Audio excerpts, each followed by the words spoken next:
Well, a true David and Goliath story out of Darke County. Grassroots protesters have stopped a company's experiment to store carbon dioxide gas underground. Sonu Wasu joins us live to tell us why the idea was scrapped.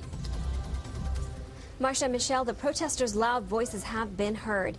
Now, this story is an example of how one small community went head-to-head with the federal government and a large corporation, a battle no one thought they would win. And today, the good news in the form of a press release. Battelle has decided to pull the plug on the project in Greenville due to business considerations.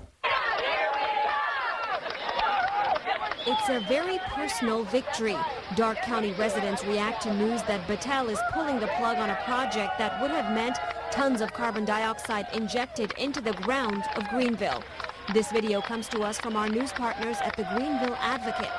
We caught up with protesters to get reaction to the news they just received. We're thrilled to death that we got this victory for our community. The grassroots effort has been taking place for months, from signs in their front yards to huge demonstrations and protests, door-to-door petitions and letters to local lawmakers. We worked with legislators, politicians.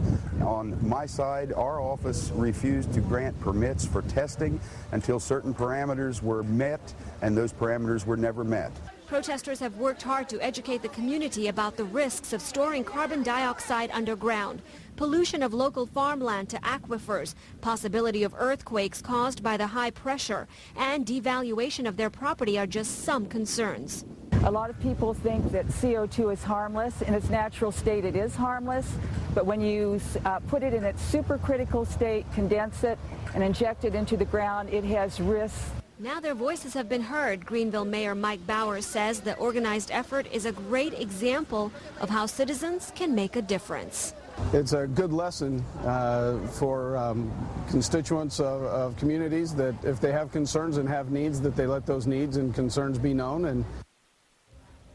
Now, the fight is not over for citizens against carbon sequestration. They now plan to take their protests to Edwardsport, Indiana, after learning about a similar project that may take place there. Reporting live, Sonu Wasu, 2 News on your side. All right, thanks so much, Sonu.